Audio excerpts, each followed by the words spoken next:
اس نتیجے میں بہت سے جو کارکنان میں وہ ایک تحفظات پائی جاتے ہیں، ان میں انہوں نے آہستہ آہستہ اب کئی جو بڑی اچھی آوازیں ہیں گوجرانوالہ میں، گوجرانوالہ ڈویژن میں مسلم لیگ نون کے جو بہت اچھے پرانے درینہ ساتھی ہیں،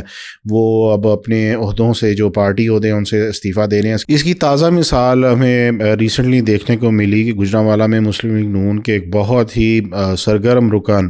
اور ڈویژنل سیکٹری انفارمیشن جو تھے خرم مشتاق صاحب، چودھری خرم مشتاق صاحب، انہوں نے اپنے عہدے سے استعفیٰ دے دیا۔ انہوں نے اپنی ایک ٹویٹ کے اندر اور سوشل میڈیا اکاؤنٹس کے اوپر بڑے یعنی کہ ایک ٹویٹ کی، اور اس میں انہوں نے ذکر کیا کہ وہ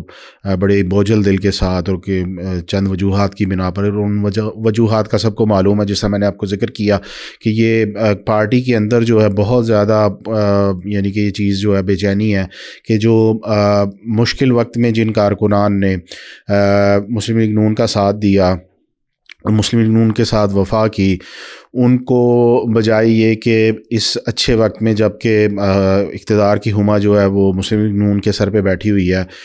اس اچھے وقت میں ان کارکنان کو یاد کرنے اور ان کو ساتھ لے کے چلنے کے بجائے ان کو ٹوٹلی طور پہ اگنور کیا جا رہا ہے۔ بیسیکلی یہ اگر دیکھا جائے تو مسلم لیگ نون کے بارے میں کہا جاتا ہے کہ جب یہ کسی بہت ہی سینئر پولیٹیشین نے مسلم لیگ نون اور اسپیشلی جو اس کی قیادت کے بارے میں کہا تھا کہ جب یہ اقتدار سے باہر ہوتے ہیں تو یہ پاؤں پڑتے ہیں، اور جب اقتدار میں